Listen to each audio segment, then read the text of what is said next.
Wrestling with the Future is going back to the wrestling territories. Hello, everybody.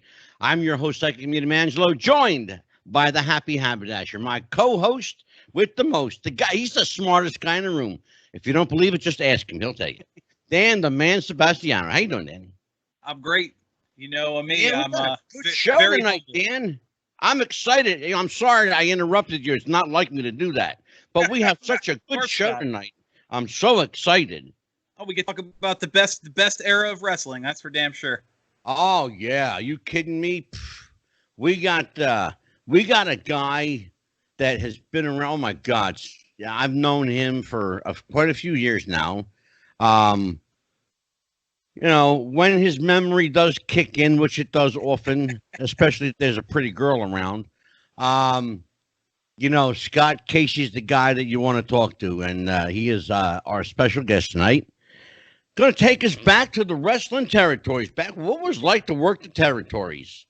So, and I know you and I've talked before, Dan, about why and how the territories died. Well, we're going to talk to a guy who very much, kept it alive, and especially in his area, I believe down in Texas, Southwest, working for the Von Erichs. Worked for Joe Blanchard. I know. This guy's been all over the place. So what do you know? So Dan, tell me what you know about Scott Casey. What do you know about this amazing guy? Well, like you said, he's a name that pops up a lot when you look into any of the southern territories. You mentioned Fritz Von Erich, Texas. I didn't see much from Amarillo, but definitely a lot from the central Texas area.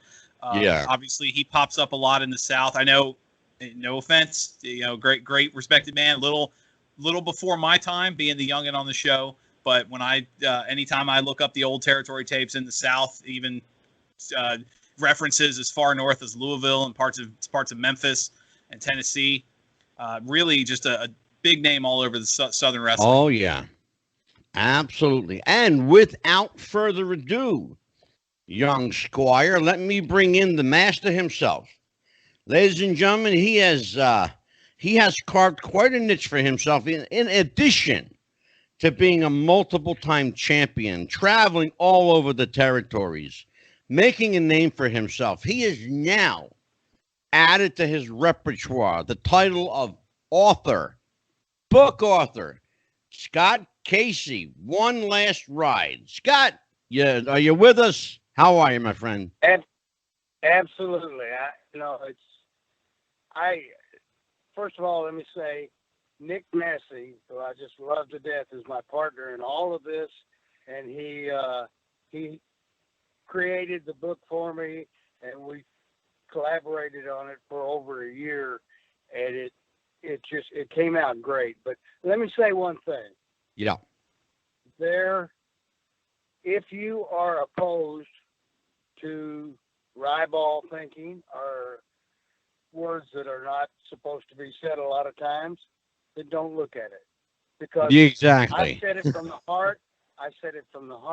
And I meant what I said, and I had a lot of fun doing it, and I was young and crazy and didn't give a you-know-what, and I enjoyed every bit of it. And the book just came out great.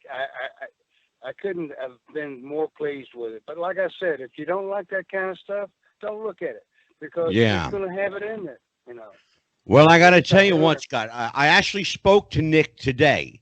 In fact, I spoke to him about 20 minutes ago. And I told Nick that we were going to talk about the book tonight and that I would give him a shout out. In fact, let me just tell you right now, Scott, while I got you on the phone with me here, we're going to have you back, and we're going to bring Nick on the show with you. And he's going to talk about how the two of you got together with this book. And as he's looking forward to it. And so I got to tell you, he's a really great guy. He did put a lot of work into this book. The book is called Scott Casey, One Last Ride. It's a one hell of a book. And like Scott said, if you're offended by colorful language, then don't fucking read it. You're right. We had a lot of fun. Yeah. Well, Scott, like it is, you shouldn't tell it, So So Yeah, well, we have no language parameters here, so feel free to get as colorful as you want, brother. oh, we can do that. Oh yeah, absolutely. You know, the last time I had you on the show, you were here with Manny Fernandez and Johnny Mantel. Yeah, yeah.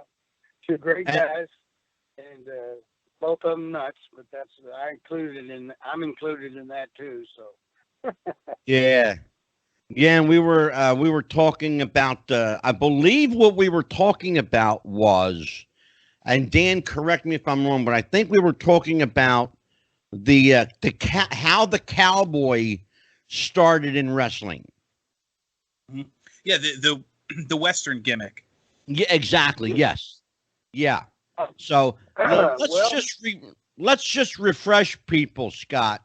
How did Okay. how did that the cowboy gimmick make its way into the wrestling territories where you were? Well, I'm in Amarillo, and I took a little small break from wrestling, and I get a call from Wahoo McDaniels, and he said, "What are you doing now?" And I said, "Well, I'm selling cars for a while, and this and that." And he said, "Well, we'd love to have you come down." He said, "How about if I fly you down and we'll pay you blah blah?" And I said, "Great." So I went down to San Antonio and met Joe Blanchard again. A wonderful man, and I miss him terribly. And his son, Tony, was the big baby face down there. Well, we had a match, and after it was over, I got over as a baby face, and Tully got over as a heel. And Joe said, "We got to switch this." And he said, "You got to have a gimmick." I said, "Well, I used to raise quarter horses." And he said, "That's it. We'll call you Cowboy." And There you go. it stuck, and we had a hell of a run with it. It really was a lot of fun. That's how that's emerged. Scott, was the cowboy gimmick overdone in Southern States wrestling? I mean, you had Cowboy Scott Casey, Cowboy Johnny Mantel, Cowboy Dutch. What the hell was his name? I forget. But I mean, you had you had everybody was Cowboy somebody, Cowboy this, Cowboy that. Was there I don't like know. Cowboy overkill? Well, maybe it was. At that time, I was very bow-legged in one leg. I had wrestled in Florida, and I was in a ring that was real buoyancy, bounced around. And I did a leapfrog, and I came down, and it hyperextended the wrong way. And that was the beginning of the end of my right leg. And I'm leading up to something here with this. I'm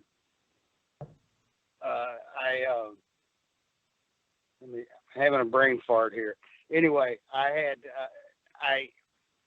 went forever like that, and then after I retired, my leg just got to where it was killing me.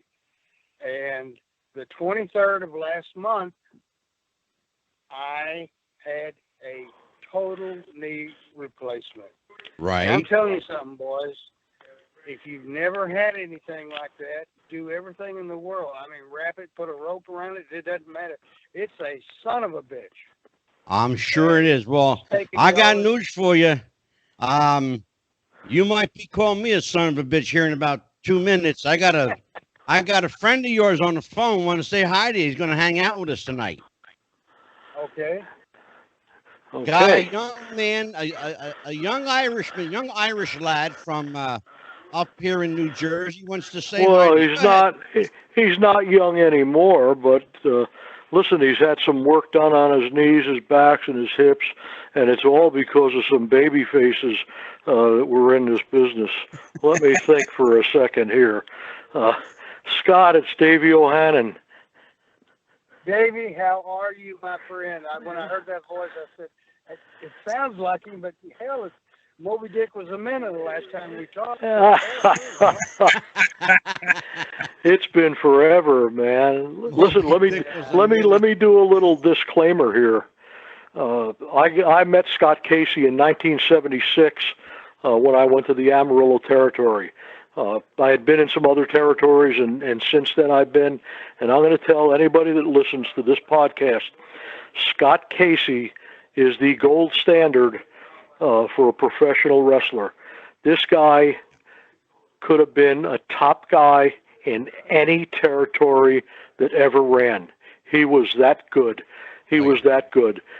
Scott Casey took a back seat to no one. No one. That's how good he was in the ring. And it was such a treat for me to get down there. And the only part that wasn't a treat was Scott was the first guy I met when I got to Amarillo. I think I got there on a Friday afternoon, and I pulled into the Center City Motor Inn, checked myself in, and somebody said, okay, well, TV's tomorrow morning, and then you'll ride to Colorado with Scott. Okay, I rode to, I think we actually flew. I don't think I ever, listen, I rode with Harley.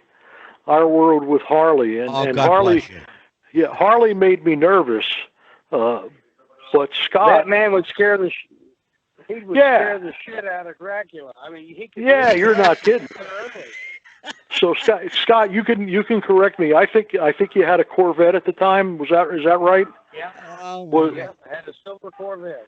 Yeah, he had a vet. So first of all, I'd been around a little bit, but I never actually rode in a vet.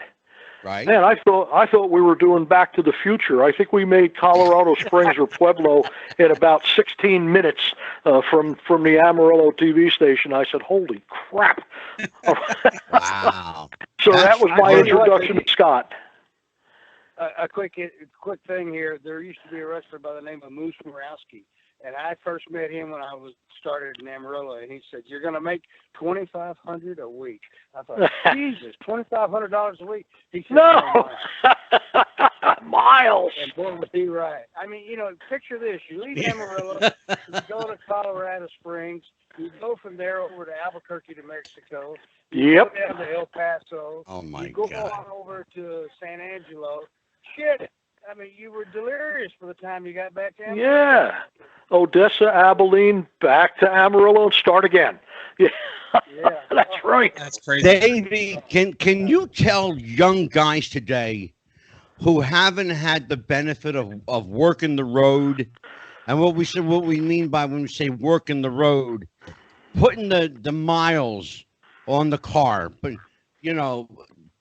2,500, 3,000 miles a week sometimes, especially if you work like a Bill Watts territory. That was 3,200-mile territory. Crazy. Yeah, well, stuff. Talk to these kids today about, and both of you guys, talk to them about it's so simple. putting the miles on, paying your dues through travel. Well, that was one of the. It really was one of the unique things in the business that these guys will never ever get an opportunity to do. I mean, and this is not a knock. I see independent guys that talk about, well, we were on a road for 5 years. Well, once a week they went to a show 45 miles away. That's not on the road. Because you tell a couple of jokes in the car is not on the road. You know? Well, Bobby Duncan one time told me, he said, it seems like in a week, he said, we'll fill up the car every day. And he said, at the end of the week, we're going to change the oil in the car because 2,500, 3,000 miles was nothing. Yeah. And it's just like that old country song, White Line Fever. Oh my God. No kidding. I mean, it was so far out, Oh, pitiful. But those days are gone. Go ahead. Yeah, I was going to say, one of the things that Dan and I talk about a lot on the show is how wrestling today can learn from the territory system. So I'm going to turn it over to Dan and let him pick it up because he got some stuff he wants to talk about. So Dan, go ahead. Well, I want to start with kind of an understanding of what it was like being a territory wrestler. You worked in, you mentioned Amarillo. We talked earlier, your time under like the Von Erichs and working for Fritz. If you were in, say, Texas, and you were going to get booked for a territory in New Mexico or Louisville, somewhere else, how does that go about? Obviously, in the age of cell phone, before cell phones, email, and easy communication, did the bookers reach out to you guys? Did the territory owners talk? Was it kind of an agreement? I'm going to work this day, and then the territory owners like, I want them for this day. How did you go about booking dates for yourself when, like you said, 2,500 miles, you might go into 4 or 5 different territories? Yeah, the thing of it is, the bookers talked with each other, and obviously the wrestlers developed their reputation, and if they were that good, then they were needed, and they were wanted by different territories, and sometimes, the first time they said, well, we're going to fly you in. Hell, I thought I'd gone to heaven. Fly me? Wow.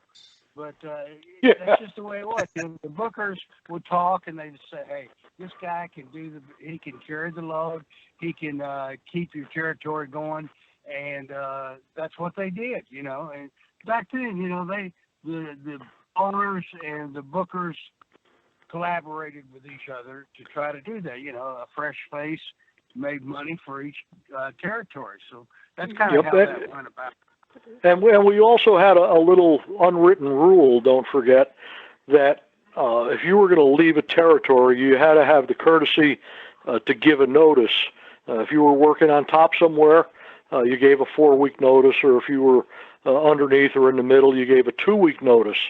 So when you gave your notice, or notice was given to you, then you had to reach out. You'd think about where you wanted to go if you could. And like Scott said, the bookers stayed in touch, and you'd ask someone, hey, listen, can you call Memphis for me, or can you call here or there? And they'd say, okay, well, they can get you going. I mean, I got booked in Amarillo while I was working up in the Maritimes in Canada, the New Brunswick territory. Wow. Okay. So yeah, I thought it would be neat to take a long ride before I got to Amarillo, so I could take 7 long rides every night or every week. But that's where I came from up there. Actually, Terry was up there working. The NWA champ worked all over the NWA territories. So Terry was up there, and he said to me, he said, do you want to go down to Amarillo for a while? And I was finishing up in New Brunswick, and I said, yeah, sure. And Davey, would you do me a favor, my dear friend? Because I love the way you tell this particular story, and Dan has not heard the story, and I don't think that our buddy Scott has either. Would you please tell the story about your experience in Texas with a particular police officer and judge? Oh, well, yeah, on Fridays we went to Lubbock, and I had come down, like I said, I came down from working in New Brunswick. Before that, I was working in New York. I had just bought a new '76 Cadillac Coupe de Ville, and so I'm on the way to Lubbock, which was like a night off because it was only 120 miles from. I think, right. Scott can correct me. It was only 120 from Amarillo, so that was like not even going anywhere. So I was flying down to Lubbock there, and I saw a Texas State Highway Patrol on the other side, and he had the big radar gimmick hanging out the back window. And I said, oh, crap, yeah, this is... So before I looked in the mirror, he was right behind me. He made a U-turn, and I pulled over and opened my window, and he walked up, and he kind of ducked down a little bit. This guy was about 40 feet tall. He looked at me, and he went, my wife doesn't like you. I said, oh. I said, well, this is one of the times I wish I had Scott Casey in the car with me, because I could have said, well, I'm sure your wife likes him, So could have got myself bailed out there. So he said, I said, oh, that's not good news, is it? He said, well, I like you bad guys. I said, whew, that's really great. Okay. So I actually invited him down to Lubbock that night, and he brought his wife and his sister-in-law and brother-in-law. But the other one about the judge that you were talking about, the night that Muhammad Ali and Inoki had their mixed match, and it was closed circuit in all the different arenas around the country, and each territory had something going on. And my tag partner at the time was Dennis Stamp. Rest his soul. Oh, great. Rest his soul. Dennis was like an all-night gas station man, never a dull moment. Dennis Stamp, by the way, can be seen in the film Beyond the Mat. That's correct. Yeah, that's correct. With Terry Funk. Yep. And well, Dennis was in the car with me, and so was Terry. And Terry said, "Come on, I want to get back to see some of this thing going on in Japan." I said, all right. He said, well, just go. We were coming back from wherever it was. He said, I know every cop in this area. Just go up this road. They're never around here. Don't you worry about a thing. So, I'm driving, certainly not driving as fast as Scott Casey drove me around, but I was driving, and about 30 seconds, I looked in the mirror, and there was all kinds of lights behind me. I said, oh, great. Okay, well, don't worry, because Terry knows everybody here. He pulled me over, walked up to the window. He said, well, you New Jersey boys really take advantage down here, going a little fast through our town. Actually, he said, you went through my backyard a little fast. And I wanted to say, well, I didn't notice your backyard, but I figured I was already in some deep shit. So now I was waiting for the tag off for Terry to help me out, and I looked in the back seat, and he was pretending to be sound asleep with his jacket over his face, and I could see he was chuckling. And I said, Terry, no. This cop or trooper or whatever he was said, oh, New Jersey, why don't you just follow me? So I followed him to some damn judge's house. He got this judge that came to the door with his pajamas and a jacket on. And I figured I was going to get a ticket. He said, no. He said, no. He said, you can pay the fine or you can stay right here. Well, I think it was like Tulia or Happy, Texas or something like that. I don't know. He didn't seem too happy to me. He said, no, you could pay this right now. Terry was still chuckling when I came out with my receipt for the fine that I just paid, and the warning from this judge to never come through his town again. Yeah. I really wish Scott was sitting with me a couple of times like that. But, right, exactly. But we kayfabed that, we really protected the business then. We protected everything, and well, that's a great segue, Davey. That's a really great segue. One of the things Dan and I talked about on the last show, and it ties exactly into what you were just talking about, and maybe you and Scott could chime in on this. We're talking about, going back to the territory days, when kayfabe was, not only the written rule, but it was the unwritten rule. Even Karen McDaniel, when she was here, was talking about, how she and Wahoo would even have to kayfabe out in public. Karen couldn't go have coffee with the girls. God forbid if she were seen, let's say, with Ric Flair's girlfriend or something. The guys would get fired based on what the girls did. So, we protected it. Yeah, and so let's talk about that. Because it's probably unlikely that we'll ever see a return to kayfabe, but how can we learn from that in today's wrestling climate from days gone by? is there a way to not, you can't unring the bell clearly, but is there a way to kind of put a Band-Aid on it? Can we try to suspend our disbelief? Explain to Dan and I, what we can glean from yesterday and how we can make today better. Well, I'll let Scott answer that, and then I have an opinion. I don't think that you can, because it's all been exposed. Yep. But back up to the days when kayfabe was something. The first thing I learned, now I'm practicing in the ring with Dick Murdoch, Bobby Duncombe, Terry Funk, Dory Funk Jr., and Duke Myers. Wow. All were at least 4 or 5 inches taller than me. Wow. And it just, and that was the thing. They all said, if you're going to be in this business and you are going to be shown around and advertised and everything, you better learn what kayfabe is. He said, because if you don't, you may walk out of the ring and hit the dressing room and somebody knock the living shit out of you.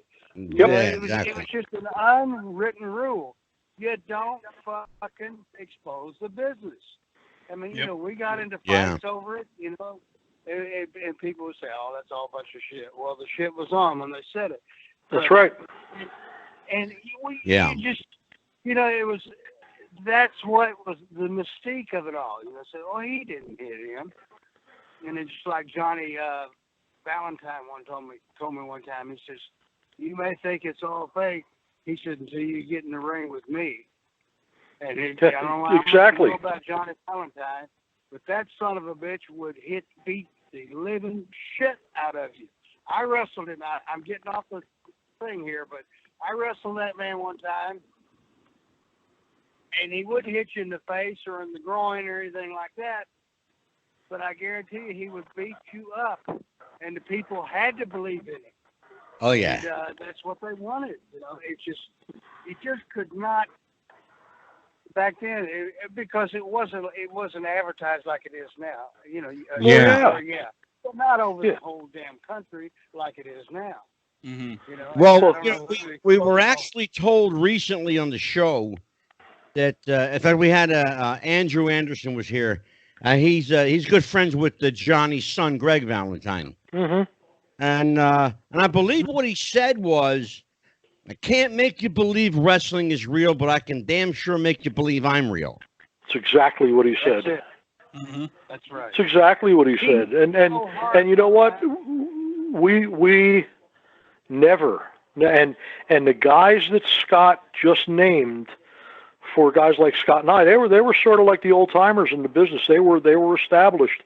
And the other thing beside kayfabe that you learned is don't ever make a joke out of what we do for a living. And the reason is that the people believed because we believed. Because we believed. If I walked into a diner or a restaurant or someplace, and Scott Casey or any of the other babies were sitting in there having dinner, we walked out.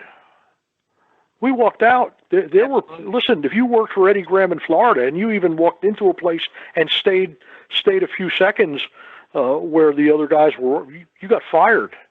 You got fired. Yeah. We didn't even acknowledge each other. If we did walk into some place and it was unavoidable, we didn't even acknowledge each other. We just ignored them. Davey, that's what our friend Karen was telling us. Her and Barb Goodish were here, and they told Dan and I the same thing, basically what you just said. They protected kayfabe to that level that even the wives and girlfriends were even included on it. Well, yeah. Listen, I sort of lived a different life because I was a heel. I mean, Scotty was so unbelievably popular, and I'm not just putting him over. I mean, because this guy was, a master in the ring. I mean, just, you could watch Terry or Dory Funk or Briscoe or Steamboat. Listen, Scott Casey's name better be in there, because Absolutely. there weren't too many people that were better than Scott Casey. But what I'm saying is, as a heel, I got a lot more crap than some of the baby faces did, and my answer, depending on how people approached me, was almost like Johnny Valentine's. I'd say to them, well, you want to find out if I'm a fake? There's one way you can find out for sure. Exactly. There's one way you can find out for sure. Well, go ahead, Dan. Then let me ask you. Hey. Oh, go ahead. I was just going to say, Davey, you're making me blush talking to me like that, but I appreciate everything you've said to me. Well, it's true, Scott. It's absolutely true. Well, I appreciate it, Dave. And the reason I was a baby face and I did things like a baby face and sometimes overkill with it is because of Lou Thez. Yep. I'm in California and I'm like the second or third match, and I walk out to the curtain and there's Lou and he's looking at it. And I walked up to him and I said, Lou, what are you doing? I said, God damn, you were 7 or 8 times world champion. What are you doing? He said, I'm watching the match. I said, wow. I know that. That's wild. He said, what he said to me, and it stuck forever. He said, I don't care if it's the first match or the last match. Watch them, because you can always learn from them. You can steal somebody's gimmick or part of it. Yep. It will help you get over. And believe me, it did. It just... Yeah, I always watched. Yeah, and I thought, and what an honor, what a thrill to have Lou Thez watch your match.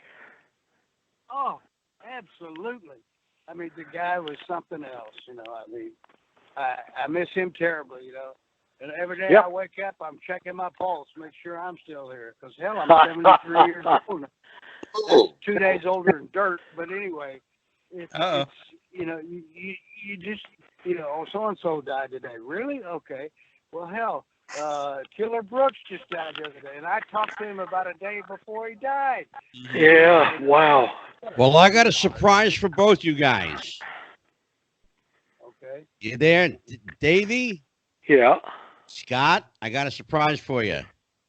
Got a gentleman here who, like all of us, started off as a fan and became quite the sensation among the nation.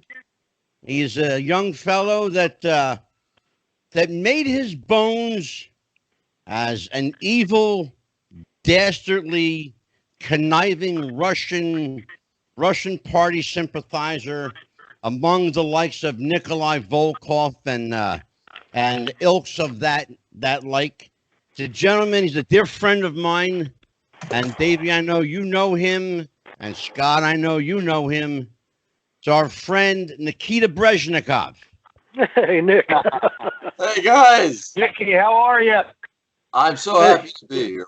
Great company. Very great company. Wow, it's been a while, Nick. Great guy.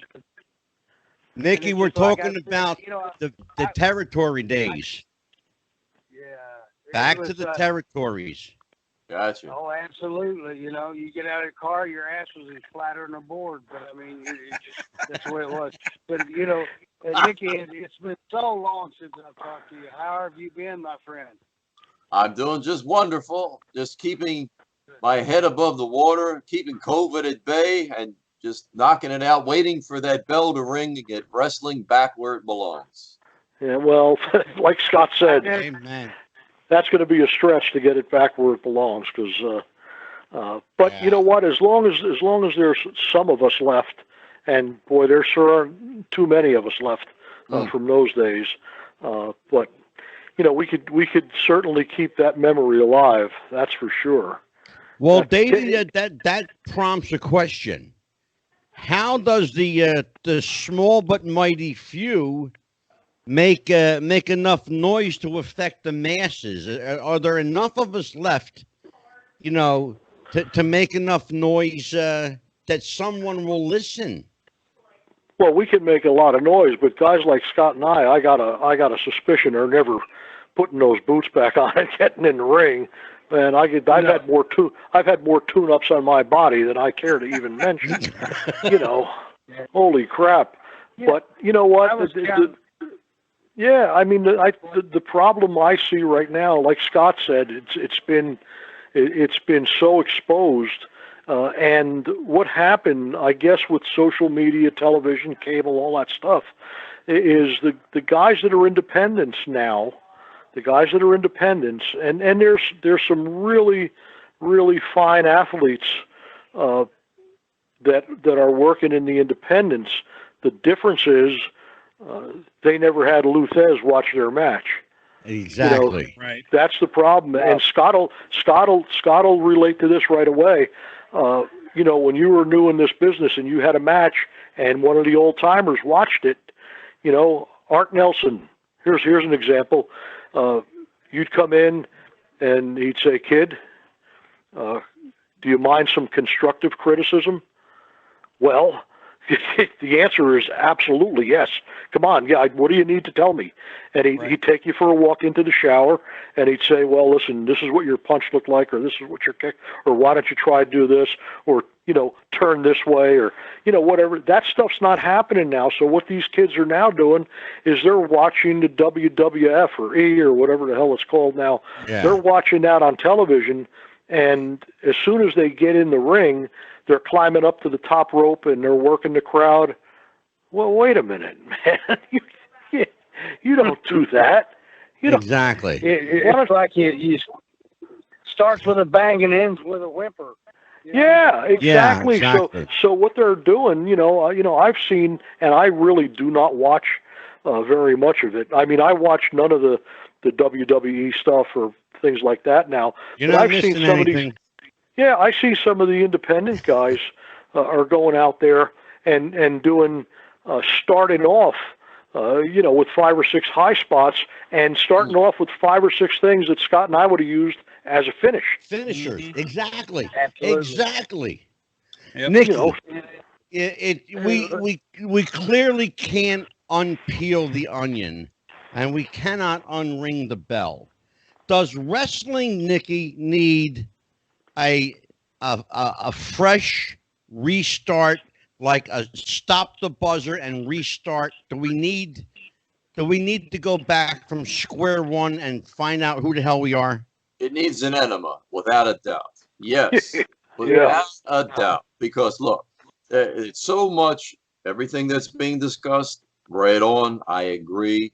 And you get these kids at these shows and they're jerking each other off. "Oh, that was great. Oh, yeah, thanks a lot for those ones." It's like, no, it wasn't great. You're not supposed to operate like that. Hey, we all screw up. We've all screwed up over the years and learned from it. But when you just sit there and let it go over your head because you don't know what the hell you're doing yourself, and you tell the other guy who knows even less, and now he thinks he's great, it's like, come on, man, we got to draw this in. Let's stop it. Yeah, I mean, and the one thing, Nikki, the one thing that Davey just said, and I want you and Dan to kind of expand on it, is that, you know, what he and you and Scott would have used, you know, as your closing finisher, you know, your go home move. These guys are now opening matches with them. Well, if your opening match, you know, with a fucking buckle bomb off the top, whatever the hell they want to call it, I don't even know what these moves are anymore because they change every 10 minutes. But if your opening move is like this 5-star frog splash off the top rope, well, what the hell you go after that? What's left? Exactly. Well, you know, listen, what's left? You know, guys You like set Scott and yourself on myself. fire in the middle of the ring? Yeah, well, you know what? In our day, and that really sounds old, but that's because we are old.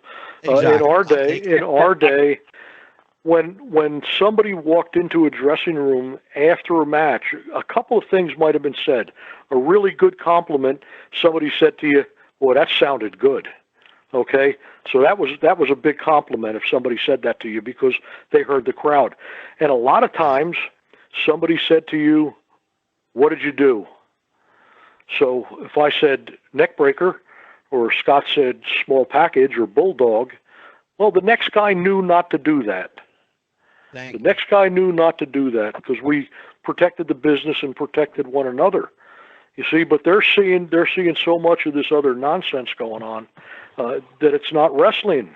Davey, There's no somebody wrestling. needs to tell these kids that we don't need 500 super kicks in a row on NXT and AEW. Dan, go ahead. You and Nikki pick up on this one. No, you're absolutely right there. Because now I'm just sounding like a disgruntled old fart here, right, Nikki? No, you're absolutely right that one of the things that hurts the product today is a lot of the high spot non-finishes, but also if you watch a typical show, you might have 3 or 4 matches in a row with nearly identical endings, the same kind of run-in, the same kind of move set. And I guess the other thing, and maybe you guys can all kind of answer this, is one of the things I used to love about the territories, because I was a kid watching these tapes, is you could have these big moments, these big debuts, these big returns, whatever they were, because you could have somebody show up and take out the top babyface, or a heel come in and his opening match he wins a handicap in a few seconds because the crowd's never seen him, or maybe he does a move they've never seen before. Today, you lose that impact where nobody means anything. When you have a match that a power bomb off the top rope through 2 tables is not the finish, what do you do to make an impact when you first show up? So maybe explain that. Like, if I'm gonna debut as this big, I'll use you use the example here, Nikki. The big Russian wants to come in and squash the pie eating American. How do you do that if I just watched him earlier in the night kick out of a power bomb through 2 tables? Like, you can't. What do you do? What do you do to say, look, I'm the badass? I mean, I watched big bit. The last WWE pay-per-view just had a match where the stipulation was you lost by having your eyeball ripped out. That's a good idea. They used props and special effects, and it looked terrible because I swear to God it was a painted fish bobber. But there was a wrestler on the ground holding his eye with his eyeball hanging out. Now, does he have to wear an eye patch for the rest of his life? And how do you come back from that? So let me have you guys expand on that. He's going to take his fake eye, stick it on his pocket, go to Kroger, do his shopping, come home and stick the eye back in. What the fuck is he going to do? See, here's where the difference is. Go ahead, Nikki. Can I interject something here?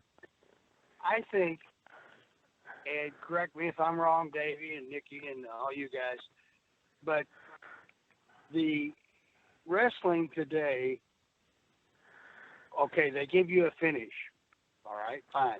But what happens when, if you've, like you said, you've done all this crap, and then you trip over your heel and the guy beats you 1, 2, 3. I mean, it's just whoever decided to make sensationalism the norm in wrestling had to be out of his fucking mind.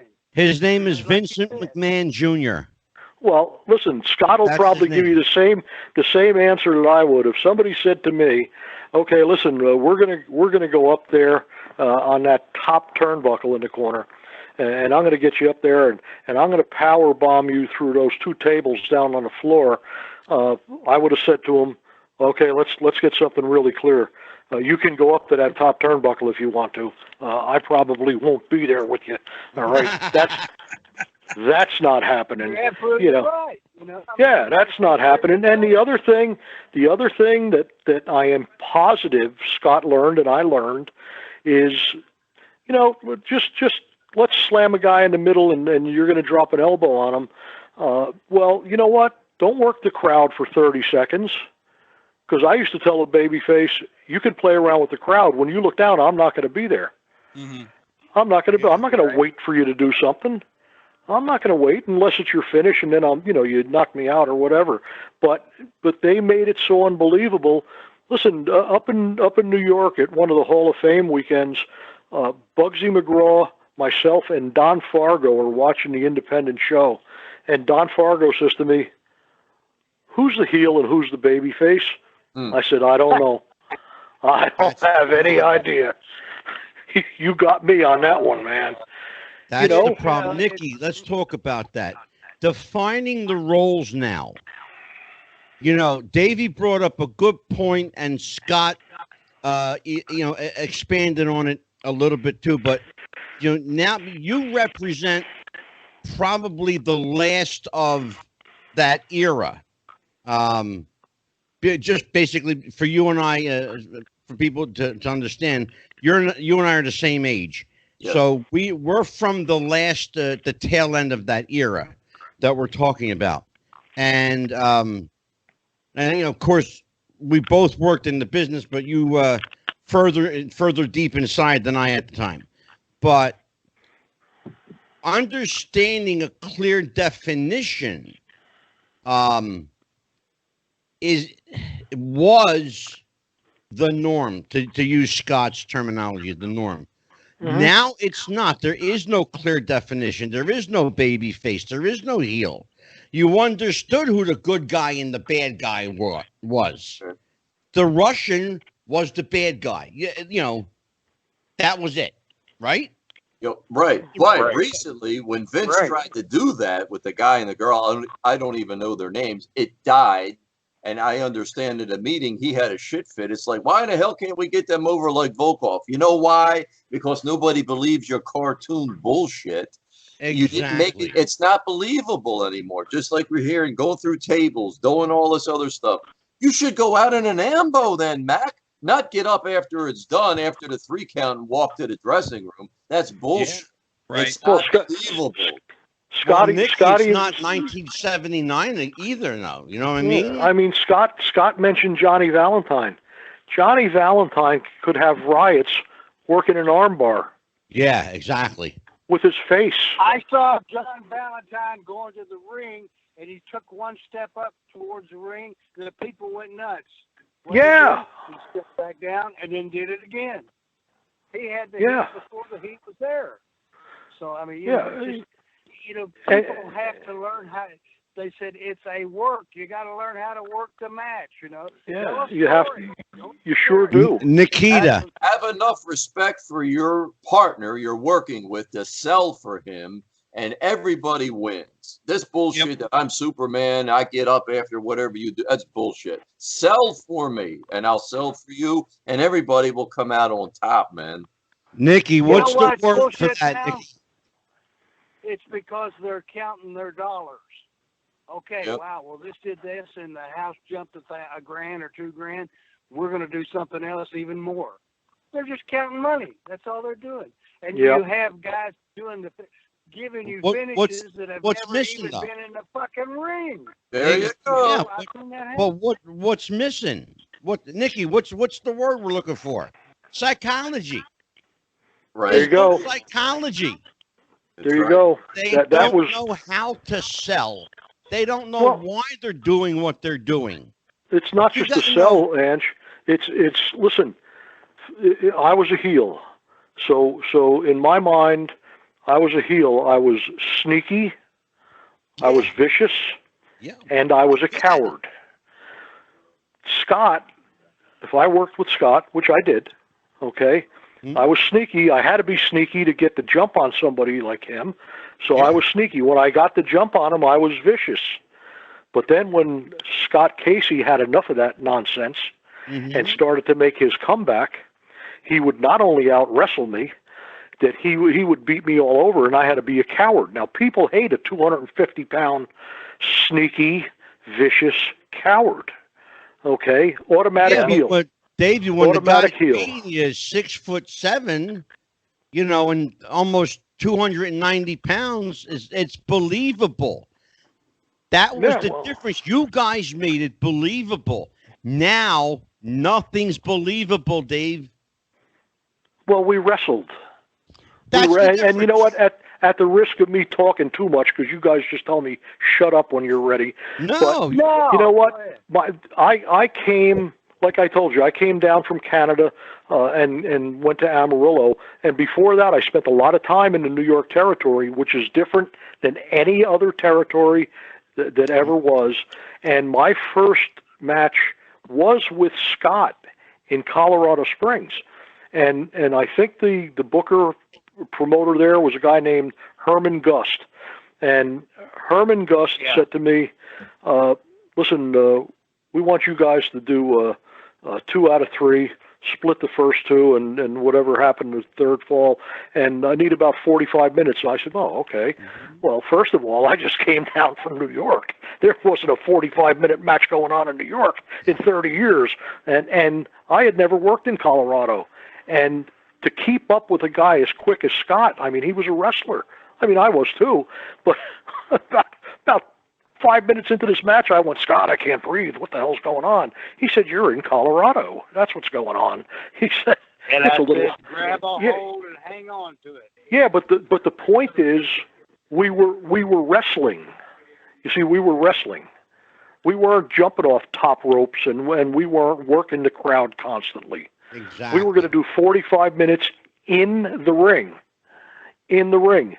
Let's see any of these guys right now do Scott, how many 20 or 30-minute Broadways you do in your life? Oh, about 1 million? I can't even count. Yeah. It's real funny you should say all that. I remember the first time I ever had a hour match, and I did it with Leo Burke from Canada. Oh, wow. Yeah, great worker, Leo. There's a name from the past. I went to Dory Jr. I said, "Dory, I've never done one of these before. How do I work this match?" And he gave me the best advice in the world. He said, "When you go over 30 or 40 minutes," he said, "and you go to an hour," he said, "make it like an hour. Make it 6 10-minute matches."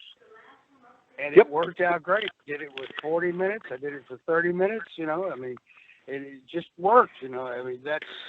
But today, you're not going to get guys that can do that. They wouldn't know hello from Sikkim as far as trying to do an hour or 30-minute match. Oh, and I'm sure Scott had the experience. Listen, I got to work with Dory, who was certainly a legend, and Dory and I think we did 45 or an hour in Hereford, in that little building down in the Bull Barn, and I said to Dory, of course, I said to Dory, whatever you want to do. You know what? He did a headlock for almost 45 minutes. The place was going crazy. He was so good because he was wrestling. We were in the ring wrestling. No nonsense. No standing on the top rope. No tables. No chairs. None of that stuff. If in the ring. But you'll never see it again. Nope. I hate to say that, but you will never ever see it again. Nope, you're right. No, you nailed that. If we can expand on that, when I was talking earlier, I mentioned how you can't really get an impact anymore. Nikita, I want to bounce back to you. You look like you had something you wanted to add to that. I want to give you a chance to speak here. No, go ahead. I'm listening, and I agree with the experts without a doubt, because wrestling was always what people say was on the marquee. That's why when you could go to an arena and watch Bruno Sammartino, you believed in him. I mean, people would probably almost kill you if you badmouthed him or if you rooted against him, because he was so loved, because he was believed. Now, talking about these kids today, too, that you watch. Okay, you say you went to the Hall of Fame presentation and you watched the indie show. It's like you see them do all the high spots, and I did that recently at Cauliflower Alley last year, and I said to somebody, you're not going to last long in this business if you're going to do 10 high spots, because obviously you're not working every night. If you work every night, you're going to do maybe one high spot, a couple of, every third night or so. You're not going to do 10 and 20. Your body can't take this. What the hell are you? I said, look at these people out here. Name me 20 of these people sitting out here. Listen, I don't know their names. I said, that's right. And in 2 weeks, they're not going to know your name. But all that shit you did in there tonight, you're going to be feeling it. You got to cut it out. Hey, absolutely.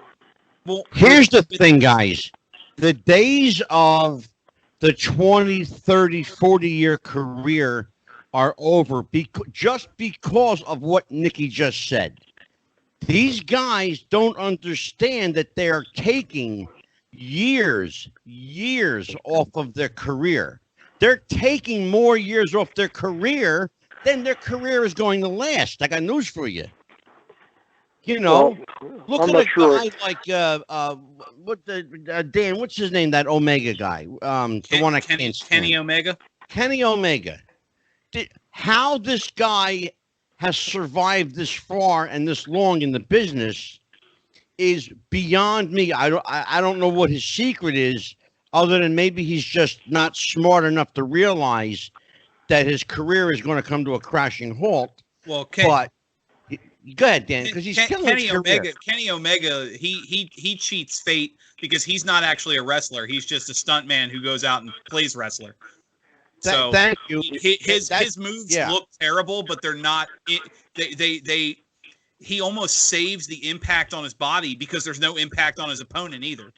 Well, he needs to let Nikita do it. He's an actor. He can. I mean, I think about if I may speak on this. You're far more talented than he is, Nikki. I hate to speak like this because it makes I try not to make anybody feel old, but I remember watching evil Russian Breznikov when I was a kid, and if the big Russian got his hands on you, you were toast. There is nobody today anywhere in any promotion on this planet that I look at and go, damn, I'm genuinely scared of that guy. Okay, now, Exactly. now, Davey, you'll know George the Animal Steel from the East Coast days. Yep. And all he had to do was look in your direction, and he would clear out a whole area, a whole section. Yeah, there were guys like that. The original Sheik was like that also. Yes. I'll tell you what, and not for nothing, but we just had Barbara Goodish, and her husband Bruiser Brody was the same way. Mm-hmm. He instilled fear just by people. All you had to do was know he was coming down the aisle on your side of the arena. That's because the people believed, Exactly. and that's because we believed. We never made a joke of it. We never stepped out of character unless we were alone by ourselves. Right. All right. And like Scott said, that's not coming back. It's killed. We protected it so much that it was just, it's never going to be done again because the opportunity isn't there for them. There's no territories. Territories, Well, I think Nikki's right. I think the business, Davey, needs a giant enema. It needs a good flushing out. It needs a good cleansing, and then we need to hit the reset button. We really do. Well, until you get some promoters, until you get promoters that set up territories, that's not going to happen. Well, we're going to talk about that right after the commercial break, and I'm going to let you and Nikki have at it. But right now, Dan's favorite part of the show is where he gets to do our. Shut up, Dan. I'm going to move out the way so we can hear and take a look at our sponsor. Dan, take it away. Well, as Angelo mentioned earlier, it's fitting that we have a bunch of tough men on board because our sponsor is Manscaped.com. Manscaped.com is the leading supplier of man grooming needs, especially in today's summer weather. I know anybody that's been out there when it hits 100 degrees, if your boys aren't taken care of, they are not going to be comfortable. So Manscaped.com, use promo code Wrestling Future for 20% off your order. Manscaped currently has numerous supplies, including the Lawnmower 3.0, which is the #1 ranked shaver. They have a ball deodorant, a refresher, a pair of underwear that is the most comfortable you'll ever wear. And I'm not saying that lightly or because they're our sponsor. I genuinely mean it. So Manscaped.com, promo code Wrestling Future for 20% off because Manscaped.com, your balls will thank you. Absolutely. You see what that says right over there? Manscaped, balls to the walls. There you go. Answer. Move. Just as an added bonus, Manscaped has as Dan mentioned, as a ball deodorant. There's an interactive feature to that. You can have your wife apply it. We call it the testicular tickler. And great. You like that, Davey? That's good. Oh, baby. I can't see Scott and I doing these promos on a Saturday morning in Amarillo for some reason. Wait till you see the I'd be video. laughing You'll love my it. ass off. Well, I'll tell you what. Anybody from the territory days that had to step in the ring with Dutch Mantel would have wished they had a Oh Manscaped my back then. God! Yeah, Oh. please, please. Yeah, So- that's for sure. Before we did the commercial break, Dan, you and Nikki were speaking. Go ahead. Well, what I wanted to hope you could expand on is think about the product today. It's terrible. I'll admit that. The problem with kayfabe being gone, especially in the social media age, you mentioned the failed attempt at a Russian villain a couple years back. The problem with that was he was Bulgarian and his wife's American, and everybody knew that because they were both very active on social media. And there he is on TV waving the Russian flag, and then 10 minutes after Monday Night Raw's off the air, he's tweeting him and his wife at a restaurant. Dan, can I posing with interject fans. for a minute? Of course. Can I interject for a minute, Dan? Yes. Nikki, would you do me a favor? Would you please address the social media aspect of what Dan is exactly talking about right now? Well, yeah, they hit the nail on the head. Please. First of all, you say I never watched them. I watched the night they tried to bring Nikolai in to give it an injection, and Nikolai said it's not going to work. The Russian flag, if you don't have the hammer and sickle Soviet flag, what the hell is that other bullshit? Nobody cares about this Russian flag. They want the Soviet flag. That's where your heat's going to come from. Yep. And so, okay, I agree 100%. You can't be yakking your face off on social media, and then how do you believe it? You look, if you did that with the contract, okay, we talked about acting a little bit ago. If you did that, if you had a movie coming up and you were out there blabbing your face, you know what? They'd probably fine you, disqualify your contract, and say, look, you violated the terms, non-disclosures, things like that. Shut the hell up, man. Exactly. Want to live this character, live the friggin' character, and that's it. If you want people to jerk you off, you want to get your head rubbed or whatever, then fine. Yeah. The wrong business then. Either If it works for somebody like Nikita Breznikov, because Nikita Breznikov is an actor. He does television and he does movies. If you're a professional wrestler and I even hate using this word, Nikki, when I talk about wrestling, but if your character in wrestling is the Bulgarian Brute, I believe is what they called Rusev, the Bulgarian Brute. Yeah, after they had to admit he wasn't And Russian. you and your wife are using, semi-Slavic dialect on the air, but yet you come off and now you're speaking perfect English. all right. How am I supposed to believe that you're a fucking Bulgarian Brute if you sound like you're from Minnesota? It's never going to work. Exactly. And Exactly. it didn't work from day one, Nikki, and it's not working now. Davey, give me some heads up. Get into the mind of the psyche of. Well, here's the heads up of today's for Scott. wrestling. Here's Help the me heads up for understand this. here's the heads up for Scott and I. We didn't have characters. We didn't have storylines. All we were wrestlers. Period. I was waiting for somebody to say that. Thank Period. you. That's all. Thank We were wrestlers. Okay. I was a heel. Scott was a baby, but that's neither here nor there. We were. If you asked us to describe ourselves, we were professional wrestlers. We were proud of it. We protected it. It was an honor for us. It was a treat for us to be able to say we were in a ring with a guy like Luthez or Dory Funk Jr., or Terry, any of them, or Scott Casey. That was plain and simple. We were wrestlers. Our guys could walk into some place and somebody would say, "Oh, the wrestlers are here. The wrestlers are here." There was no character. Yeah. There was no character. There was no storyline. That was that, man. And if Davey, you can want to I call share it a something character, with you? yep. Can I share something with you, Davey, and, Sure. and Scott and Nikki and Dan? Here's what Go it's ahead. going to take. Nikki said that the business needs a giant enema, and it does for sure. Here's what's going to happen, though. I think there is a way to go back to the days of kayfabe and believability. And here's what it's going to take. And call me crazy or out of my mind or fucking brilliant, which I probably am. Ask Dan, he'll tell you. Here's what it's going to take. And this is as simple as it gets.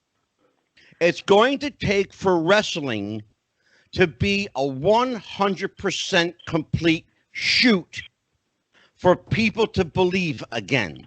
But here's the problem. If you got two guys that are shooting on each other, like back in the 30s and 40s when shooters could stretch you and shooters could hurt you, you're going to have these cynical fans today. Somebody's going to say, oh, it's a work. Oh, did you see he pulled his punch? Oh, did you see he did blah, blah, blah, blah, blah. It seems to me like the business is completely fucked coming and going. I don't know what it's going to take other than, to take that giant, enema hose and shove it up somebody's ass, to clean it out, Well, listen, Eddie Graham had an answer for that when somebody would Eddie Graham loved doing this stuff in Florida. He had a guy down there named Nelson Royal, who was kind of he didn't look like a tough guy, but oh brother, was he ever. He was a shooter. He sure was, and he had Bob Roop down there, and on a few occasions, fans would say, "Oh, I can do that shit. I can do that. That's no big deal." Yeah. And Eddie Graham would say, "Well, you know what? You could probably make some money doing this. Why don't you come down to Tampa? Come down to the arena early in the afternoon before we get started. Maybe you could have a little workout with somebody. Well, we'll let you start with this. We'll let you start with this old timer, this referee named Nelson Royal, and Nelson Royal would tie somebody in knots. Bob Roop would hurt them. You see, Bob Roop would take a shoulder out on you. And if you want to see that, Davey, if you want to see that demonstrated, there is an absolutely priceless, precious video on YouTube. Oh, is that right? Of Nelson Royal. I'm not even shitting you. This is straight shoot. There's a video on YouTube of Nelson Royal and Bob Roop making a grown man cry and leaving the arena because he legit thought that he could beat Bob Roop. Oh, yeah, great idea. Oh, yeah. You want to do that with an Evidently, nobody told him about Bob beating the bear one time. Yeah, I heard that story, Scott. Scott, why don't you tell that story? Please, I like to hear that. I don't know. I wasn't there for it, but I heard about it. He Tell us what you heard. Damn bear. Now, how the hell do you beat a bear? How do you pin a round-shouldered bear? But he did. Yeah, I mean, last time I saw Roop was at the gathering in Charlotte, North Carolina, and I asked him about it. He said I was scared to death. He said I guess I did it out of fear, but there's no way I'd get in there with an animal. Did he get the bear drunk or what happened? Well, yeah, I mean, I worked with the bear a couple of times. He beat the crap out of me every time I worked with him. Jesus, right. It's a freaking bear. It's a bear. Dan, who was it we just had on the show, Dan, that was talking about the bear? Oh, that was who was that? Ron Fuller. Yeah. Ron Fuller. Yeah, I don't know if you ever heard this one. What they used to do, you're going to love this, Davey.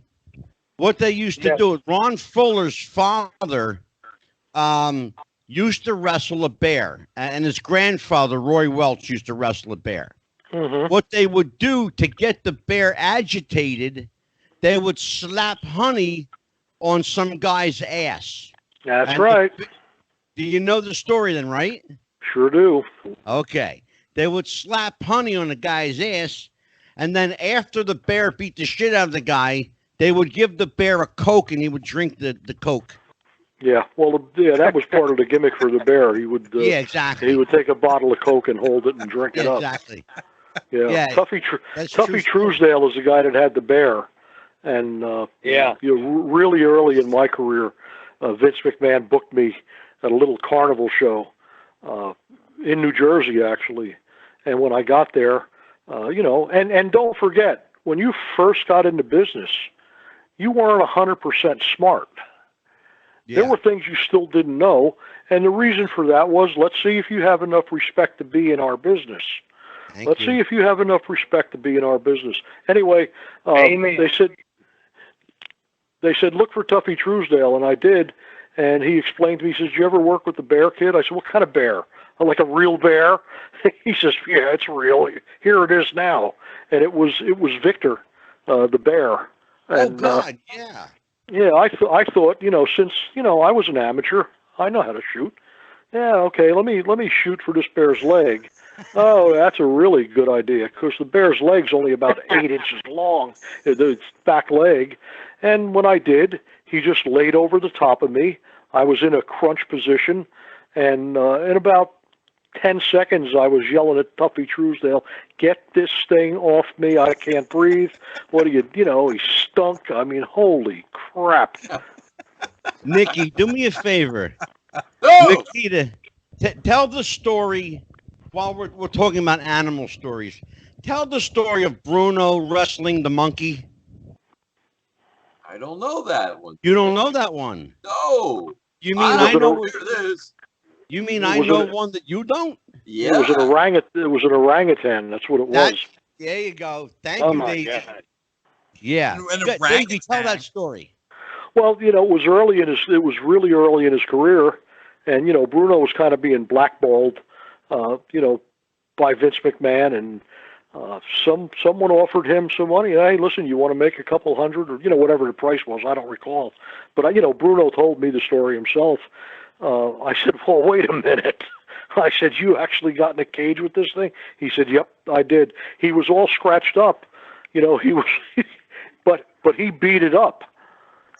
But he didn't let this thing take over. I mean, Bruno, he was a mess when it was done.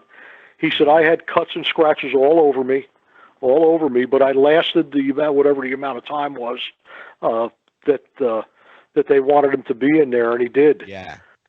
Yeah, it was You wild. want to hear the payoff? You're going to love this shit. The payoff was $50. Is that what it was? I don't know. I don't recall. $50.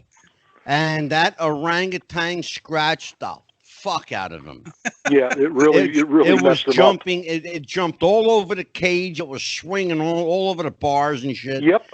Oh my God, that was crazy. For $50. Well, it was during that time when, like Davey said, Bruno got blackballed by Vince because he didn't want to play with Buddy Rogers. So he said, "Well, fuck you, I don't need your money that bad." So he worked a couple carnival shows and wrestled this monkey, this orangutan, for $50 a pop. Yeah, he was just getting ready to quit the business. Yeah, he was going to getting go back into construction, right, Davey? Yep. He was just getting ready to quit, and Frank Tunney called him to come up to Canada, and that's what renewed Bruno's career right there. Amen. Absolutely. And that's why Bruno, even after he made it back to WWF, he would go every Sunday show up there to Toronto. Yeah, Nikki, he was very loyal. Yes. He was very loyal to Frank Tunney. Absolutely. Yep, that's for sure. That's Daniel, for sure. Go ahead, my friend. You got it. You take over. Well, then I have one question. I actually just more of a personal note. Scott, when you had a stint in the WWF in the late, I think it was 88 to 90, and then late 80s, early 90s. One of the bits you did was you teamed with SD Jones, and Conrad Ephraim's he was one of my favorites growing up. I actually had the pleasure of meeting him on numerous occasions. So I'm just curious, as a fan, do you have any good stories related to him? To who was it? I'm sorry. Conrad Ephraim wrestled under the name SD Jones. You tagged with him a couple of times. I don't know. I guess my mind's gone blank on me because I remember the man, but I don't remember wrestling him. I'm sorry. Oh, I really Yeah, it's Nope. the match that Dan is talking about is actually on YouTube. It's Cowboy Scott Casey versus SD Jones, and I believe it was either at the Philadelphia Spectrum or Madison Square Garden. Huh. I Well, believe it may have I been. worked both of them. Yeah, I think it might have I- been. I'm wanting to say the Spectrum because SD was a Philly guy. He was he was from Philly, and he always worked the Spectrum shows, right, Nikki? Yeah, absolutely. He always went over usually too in Philadelphia. Yes. Yeah, that was his hometown. That's Well, where except soon found him. He was a Ex- postal guy in Philadelphia. That's right. yeah, and he would, like you said, he would usually go over, except for that one time when the referee was racist against him. Remember that? Dusty Feldbaumer, yes. Dusty Feldbaum. Oh, yeah. 2 Dan, months. did you ever hear that story? No, this is I want to hear this. This is fascinating. This was I'll was let this part of Nikki the tell script, the or- story, but you got it. We have to backtrack to Baltimore first, Okay. and then Philadelphia. Go ahead, Nikki. Tell the story. He was wrestling a guy named Joe Mascara. Now, anybody here, Joe Mascara? Davey, you remember him, I'm sure. Oh, I think I do, yeah. Yes. And so it was like, okay, SD's going to murder this guy. But Feldbaumer, he kept giving him the 1 and 2, and SD's getting up. It's like, come on, man, what's up with the count here? What's up with the count? And then, of course, it gets reversed to Mascara, and 1, 2, 3, and it's like, whoa, what's going on here? So, at the SD was good with the headbutt. He puts down Mascara, boom, 1, 2, 3, he's out the door. Even after the match was over, SD was still going. It's like, hey, come on, man, what are you doing to me here? And I believe, if I remember correctly, which I usually do, because Dick Graham used to do the color for the Spectrum for the Prism shows. That was the cable network there. Yeah. Vince Jr. would do the color commentary. Even they mentioned it. It's like, hey, come on, man, what's going on here? Why does this guy not like SD?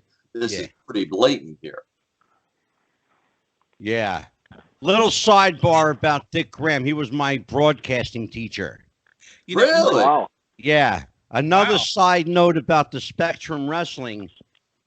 I used to work for Cal Rudman in the music industry. Wow. Yeah.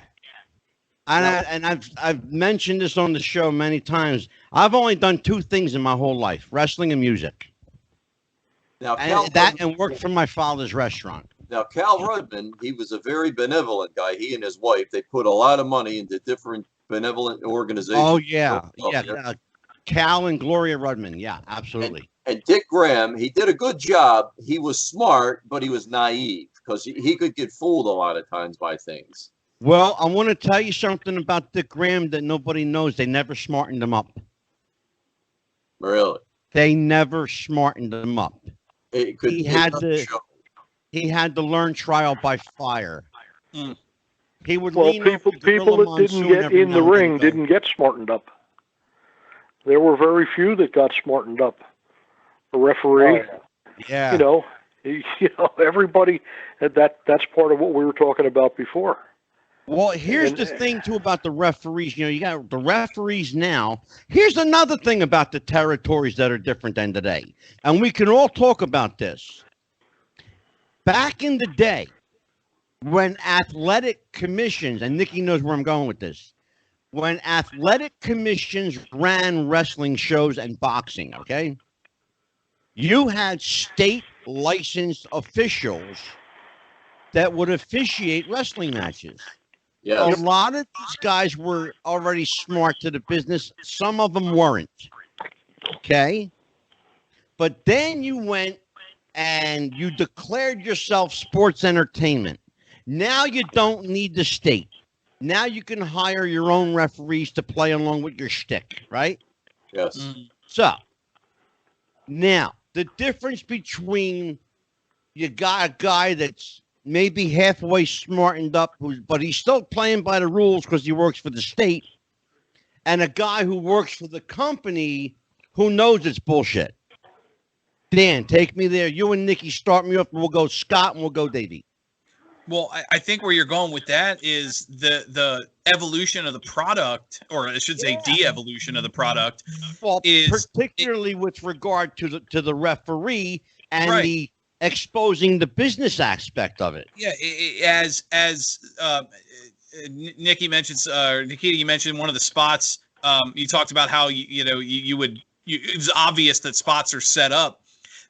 When the referee is involved, when he's an employee in the company, when he's part of it, it becomes more and more obvious that he's looking over his shoulder, he's waiting. Or how many times have you seen, a manager jumps on the ring apron and the referee's got his back turned for 45 minutes, and it's like, I know you're hearing this noise. How are you not seeing what's happening behind you? And the referees become, and let's be honest, the professional wrestling referee is the dumbest, most fragile human being to ever walk the earth. I've never You're seen making my point for me. Exactly. I've never seen somebody. The reason I'm starting to laugh, and Davey O'Hannon, you guys will remember Lou Super as the referee. My God, yes. This guy, I don't even think he knew what the hell was going on. Smart, not smart, whatever. Nikki, but, the Lou Super was all of 5'3", 250 pounds, right? Am I lying? He was a little butterball. Worst Lou that ever Super lived. was a little guy. He was old back then. I think it was 100. Yeah. Well, one time they put him on Spectre. They did an interview after a match that he had just called, and it's like nobody knew what the hell he didn't even know what he was saying. This guy was just gone. But see, now what you're saying, let me take it back another step. When Superstar beat Bruno, it was done in Baltimore because by the State Athletic Commission rules, when the referee raised a hand, that's it. It cannot be changed even by going to court, any kind of thing like that. So it was like, okay, good. We'll get it done here. Bruno saves face. Superstar puts the feet on the ropes. Plus, the title changes in Baltimore, so it's not always Madison Square Garden. So the fans now can think they'll actually buy a ticket and see a title change. So it worked out beautiful. But that whole stipulation with the Maryland State Athletic Commission there, it was like, boom, this thing is final. It's done. So that did make sense. And fast forward to last year, just to point out how seriously Baltimore takes their shit. The match that AEW did with John Moxley and Chris John Jericho. Moxley and Kenny Omega.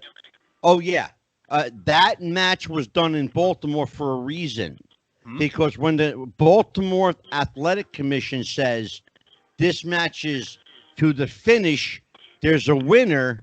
There is absolutely a winner, and just like Nikki said, not even a court is going to overturn it. Yep. Because it's final. It's final. So that was just a sidebar. Let's talk, Davey and Scott. Let's chime in on that. Let's talk about how announcers and referees and other personalities. People don't understand that wrestling is more than just two guys in the ring.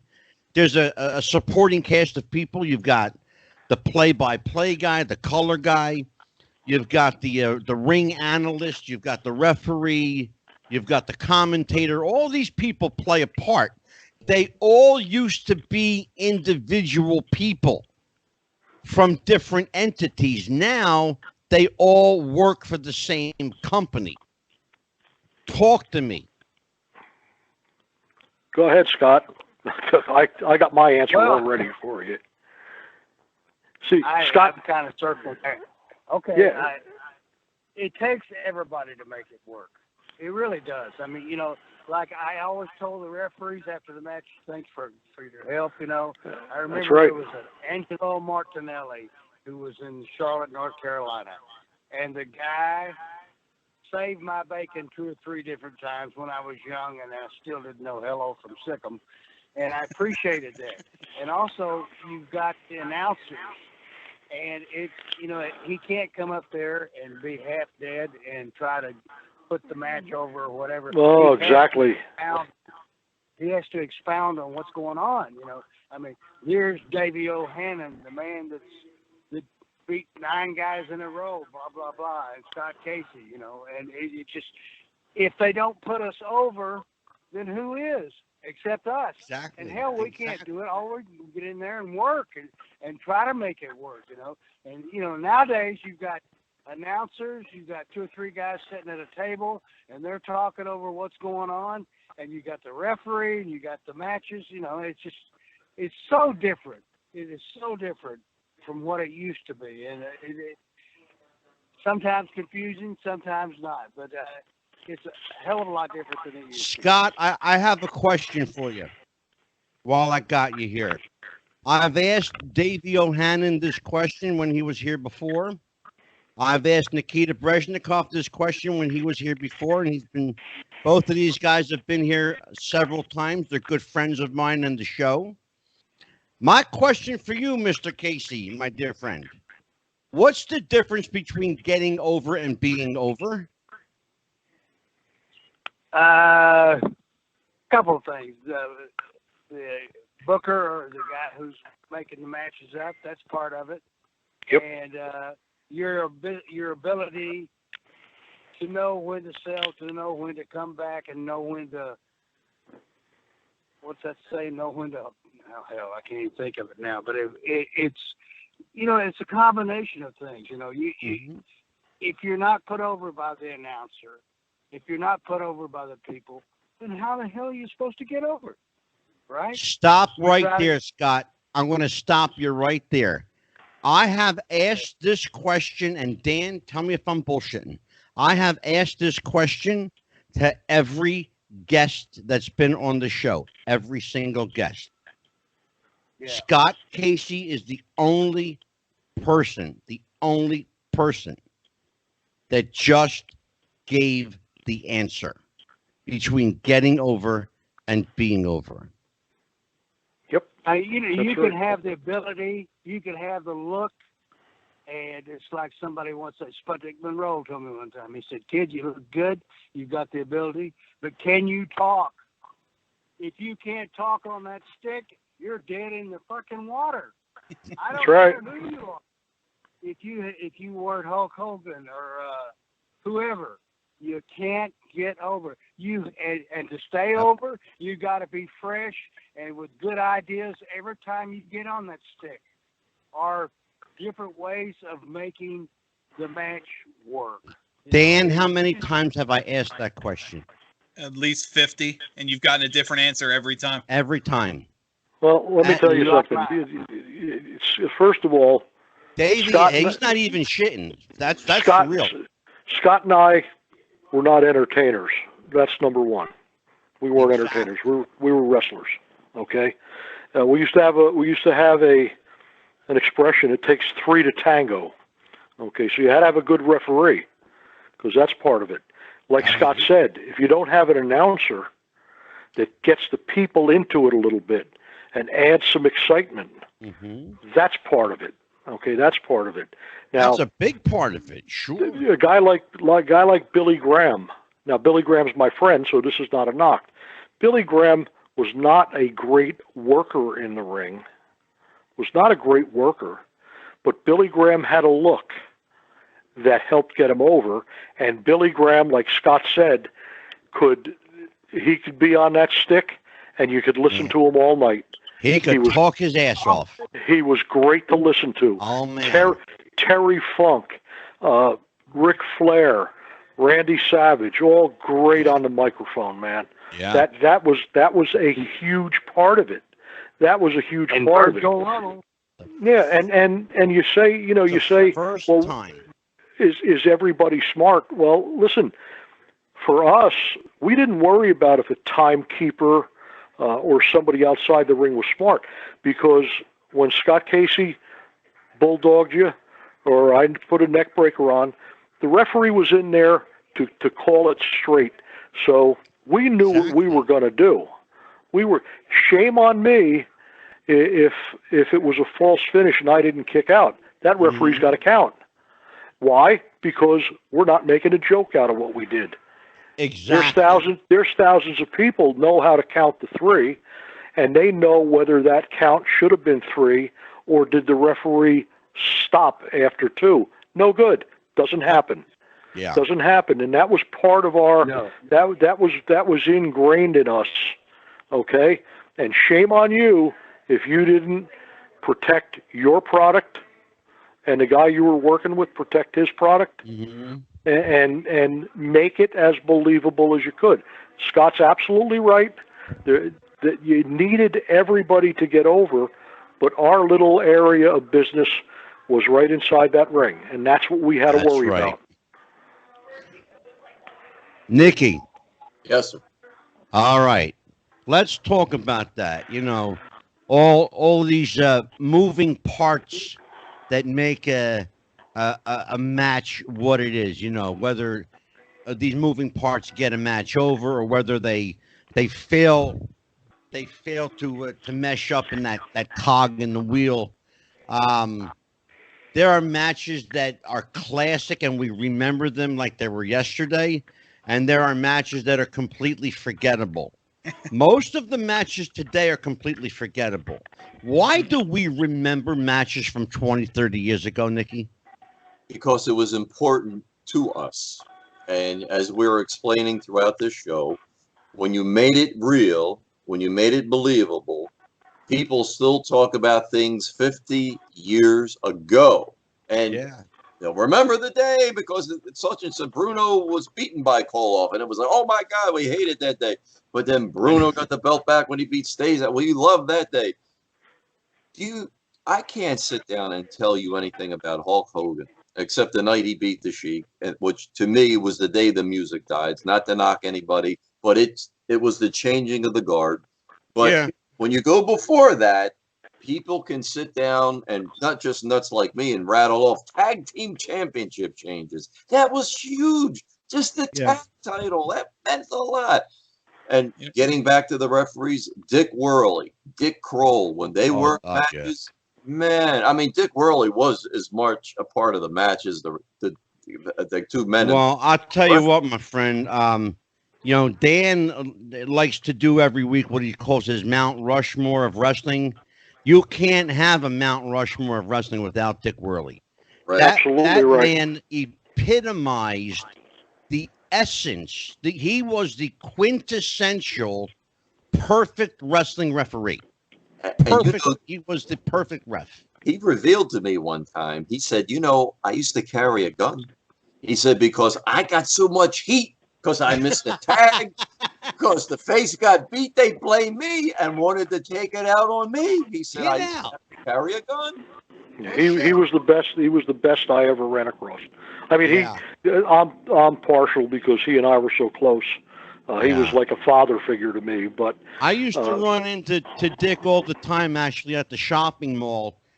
In the interest of full disclosure, Dick Worley lived literally less than 10 minutes away in Deptford, New Jersey. Yeah, he hung out at the Deptford Mall because he wanted to get recognized. Yeah, we got it. No, he used, believe it or not, there was a place there that used to make, honestly, God, there was a place there that used to make his shoes for him, his ring shoes. Yep. It was called the Athlete's Foot. That was the name of the store. They made custom footwear for professional athletes. It was called when I saw Dick's shoes, I used to say to him, well, yeah, did they make them in men's sizes so I could have one? But very good. Exactly. And what was his license plate? Dick was a small guy. He was a little guy. What was his license plate? Anybody know? TV ref. TV ref. There you go. That was it. Because Dick had another job besides the wrestling ref job. But yeah, and he was a boxer. And you know, Nikolai went into boxing for a while. Yep. Back in and very good at it too. He was very. Dick Worley was the. Oh, of course. Go ahead. But see, Dick Worley said Nikolai didn't have the killer instinct. He said he's too nice a guy. He said he's great for wrestling, but boxing, he wasn't going to do it. So that's right. I tried my ass off, but he said, but he wasn't going to make it with the boxing. The reason I think, you know, you talk about the size of the referees and stuff. The reason most of them were small because back, you know, 30, 40 years ago, a lot of the wrestlers weren't that big. Right. Now, there were some Yeah. that were, but everything's psychological. Okay, you're in the ring, and wow, look at the referee, and look at the size of these two guys. I will They might have vouch for been that. 5'9". Huh? Scott, I will vouch for that from personal experience. My first job in wrestling. I mean, after, I learned how to set the ring up and everything. My very first paid job in wrestling was I was a referee. I trained at Larry Sharp's Monster Factory. Larry was a very, very dear friend of mine, and became my mentor. But I'm 5'3", if anybody cares. And at the time I weighed maybe $125. And I made guys that were 5'8", 5'9" look like giants because I was just so small. Right. Absolutely right. And that's why I was good as a ref, and I loved being a ref. And then I got stupid and bought a damn promotion. Yeah, there's so many old timers that taught me little bits and pieces like that, and they hang with you. You remember what they're saying, Yeah. And it never occurred to me that, the referee's smaller and the guys are big. They did Right. it for the people to put them over, and it worked. I remember there used to be a referee. Ricky Morton's father, Paul Morton, was a referee. Oh God, yeah. We called him Baldy all the time. And I used to mess with him in the ring. After I knew what the hell I was doing, I'd get in there and he'd go to count on me, and I'd slap him on top of his head. And God damn it, I'll get out of the ring, I'll kill your ass. I get you. He was from the South. But and I said, Ricky, are you sure that's your dad? He said, yeah, that's Well, right. I'll tell you what. No, Ricky's father was a hell of a referee, brother. Oh, He was a hell of a yes, ref. he was. Yes, he was. And I respected the hell out of it. And I used to tell him, I'm sorry I fucked with you. And he said, that's okay. He said, I enjoyed it too, But just like Angelo Martinelli, I mentioned him a couple of times. He was from Charlotte. Yeah. And if you were going to do something wrong, he said, kid, get up. Okay, start your comeback, blah, blah, blah. And it's like the heels would say the same thing back then. It was Frank Morrell, an old-time wrestler. And I remember I messed up a high spot. You'd have thought I killed the president. I'm going to give you a fucking finish. Now, Frank was like 6'1" and about 260, And he says, if you fuck it up, I'm going to break your arm. Honest to God, it was like a drop down, hip toss, arm drags, drop down again, go over the top rope, come back in the ring, hit me, boom, I'll hit you back. Now, how the fuck are you supposed to remember all that? But I did. I didn't want to get my arm broken, and it scared the That's shit out of me. right. But they would do that. They would do that. They would say, look, listen to what I've got to say. Pay attention. If you fuck it up. You had great motivation. Oh, fuck. But, and it was what a learning it was, Yeah. And I missed the guys and things they did. Well, like that, but it helped you because they knew you were young and you were green and they knew you had potential. And Yeah. they wanted to match. It was a good match. As long as you had a maybe good one attitude. day. Yeah, as long as you had a good attitude. Mm-hmm. And Scott, how many times did you say to a new kid, okay, just slow down and listen to me. Exactly. Just listen to me. There you go. And Everything will be fine. Out of all of this mess that we're talking about now, and I learned it from Frank. He said, when you have a match and you put this guy over, or this guy puts you over, you tell him, whisper in his ear, thank you. Thank you. And the reason, and I learned that, and I said that to everybody that I wrestled. Me too. And even in New York, when I very seldom got to win, but when I did that. But it was just, it was respect. It was respect for the man that was in there doing it because hell, you can't get in there and wrestle yourself, right? Yeah. But, yeah. Well, Dan, Yes, why sir. don't I give you the final round of questions, and we can go around and we'll say goodnight to everybody. I will get these gentlemen to bed at a decent time tonight? Well, the last question I have, we touched on it a bunch tonight, was the respect for the business and keeping kayfabe and all that. I'm curious, as a fan of that era, how did it go about the story you were telling with getting pulled over and Terry Funk in the back seat and all that? How did it go about going from territory to territory as heel face? Obviously, you would not go to the same diner or the same restaurant or whatever, but in another territory where no one's ever seen you before, you two could be holding hands walking down the street and nobody would know. So yeah, but we still wouldn't interact with each other. So not in public. You kept kayfabe even in an area where you know, like if you were to go from one territory to another, you still took separate cars, you still took separate floors in the hotel. Well, all that.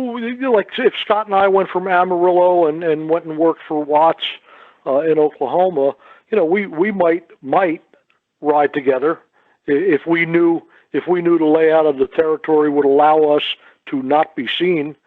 You know, plenty of times you stop the car blocks away, and one guy walks in. All right, so nobody saw us.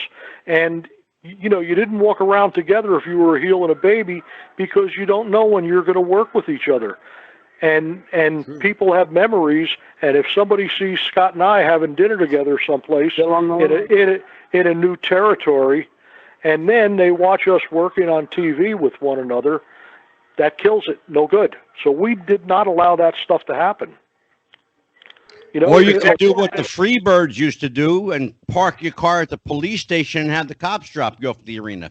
Well, you had to do that a couple. I had to do that in New York a couple of times. Fans were slashing the tires of the Freebirds car. That's why. Well, yeah, but you know, we protected it all the time. When we were away from, when we were out of sight of the public, we could get together.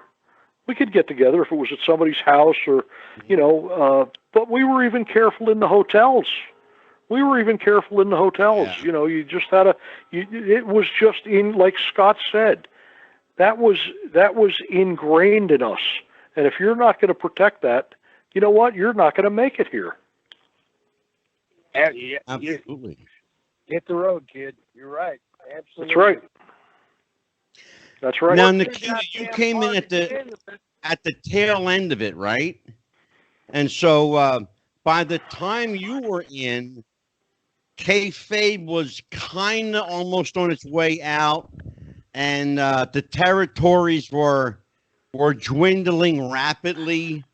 Yes. But yet, in that interim time period, you learned an awful lot about, you know, old school wrestling, largely because of the people who taught you. Absolutely. What's the single? And here's something I've never asked, and you and I have talked a lot, and you've been on the show a few times, but I've never asked you this. What's the one piece, if of all the pieces of advice that you've been given or heard, what's the one piece of advice that even today has stayed with you? To listen. Watch the matches. Listen. The guys that are there before you, they're there for a reason. Listen to them. If you walk in and act like an ass and try to pretend, you're going to end up on your ass, and people are going to just put a foot in your ass. Listen, shut the mouth, open the ears, and listen. People aren't trying to hurt you, they're trying to help you. Hear, hear. Yeah. How about you, Scott? What was the best piece of advice you got?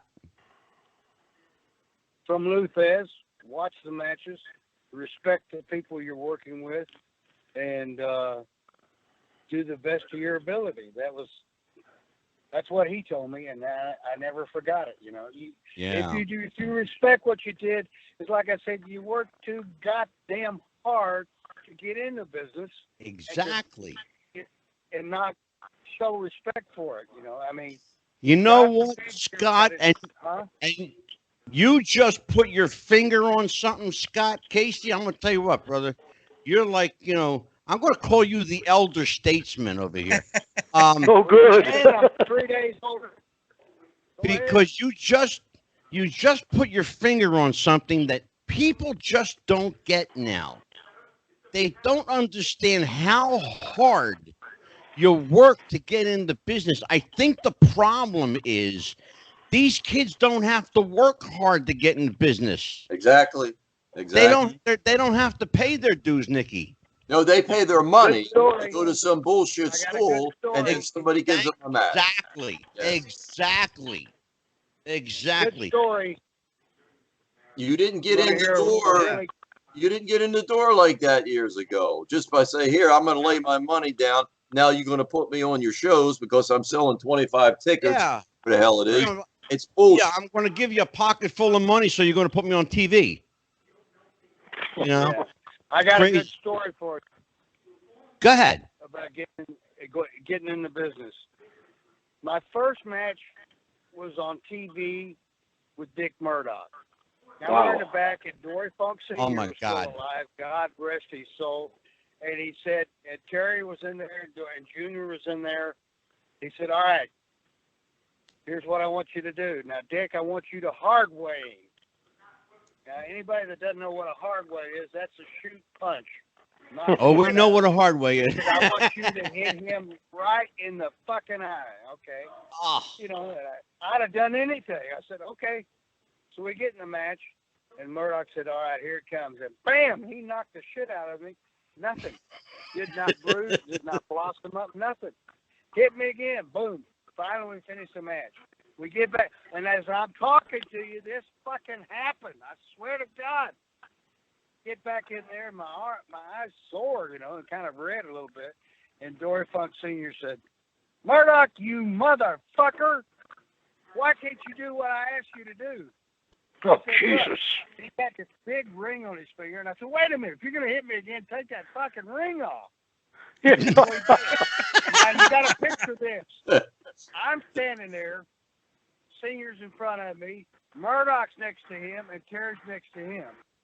And Terry and Murdoch are kind of laughing. And Senior hauls back, and he hit me so fucking hard. I mean, it blossomed up. It was bleeding where he caught me, and closed my eye, knocked me on my ass. And Lord Al Hayes was there. And when I got to New York, Oh, he my said, I God. gotta tell you a story. I said, what happened?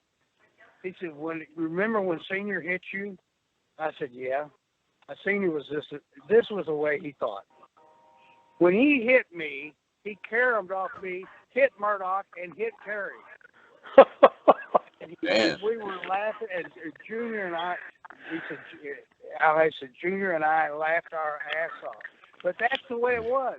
You either did it their way or go put your clothes on and get out of the building. Yeah, get your Yeah, bag. exactly. And maybe you didn't even get a chance to get dressed. Can Maybe- you imagine having to stand there and have some big motherfucker hit you in the eye because that was what they wanted? You want to be a wrestler, kid. There you go. there you go. Absolutely. Exactly. I'd have eat shit and bark at the moon to be a wrestler. That's exactly right. I love it. Exactly right. Davey, so let's finish out with you, brother. What was the best piece of advice you ever got? Well, I think it's basically the same. You actually didn't have to get specific advice because you were the old timers. You just followed by example. You saw how they respected the business. You saw how they performed every night. They also respected the people that bought the tickets, okay? So you did that. And like Luthez said, work hard every night. There's no nights off. Leave it all in the ring. Leave it all in the ring. And never make a joke out of what we do for a living. Amen. Amen. I think that is very sound advice. We got some amazing advice for some young guys listening. David Yohanan says, take it serious. Nikita Breznikov says, listen. And Scott Casey says, remember to watch the matches. That's big. Watch the matches. Dan, we are going to wrap up another episode. Always So a pleasure. why don't you go around and see what all of our guests have to plug, and then we can say goodnight to everybody. Okay. Scott, we'll start with you. You were obviously your book. Want to pitch that? I'm sorry, this reception. What did you say about the book? I was. We're Want you to wrapping plug up. your book. Yeah, plug your book on our way out the door. One Last Ride, Tale of Cowboy Scott Casey. And it's doing good. It could do better, obviously.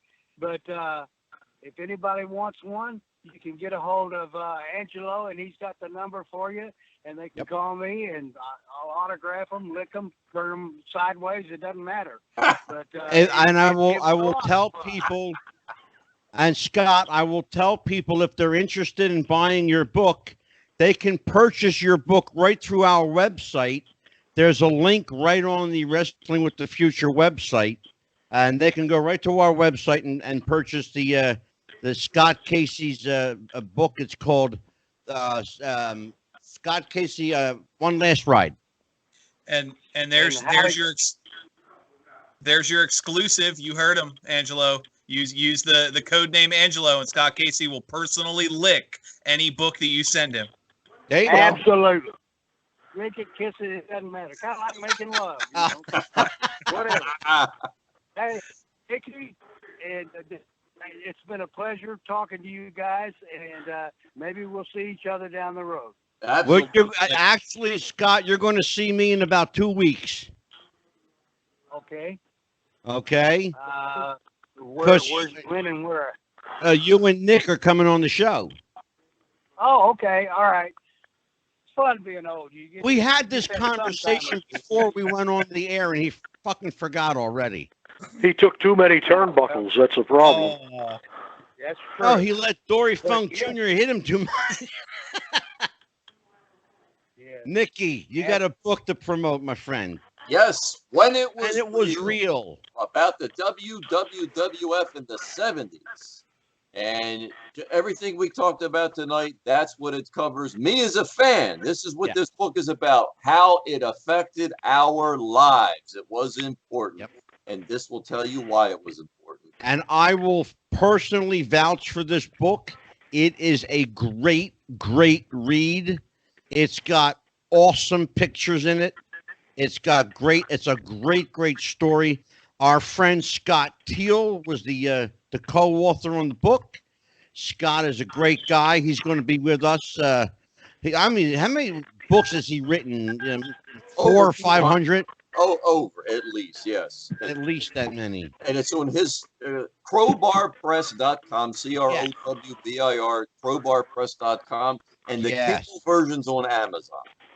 And thank you for promoting Crowbar. It's a great, great website. Oh, there's a ton of great material there. Davey O'Hannon, my dear friend. Okay, I don't have anything to plug, but I'm going to tell you. Well, I'm going to tell you what. I don't have anything to plug. I'm buying Scott's book tomorrow for a couple of reasons. First is the respect I have for him, and he's the real deal for the professional wrestling business. So I'm buying Scott's book tomorrow.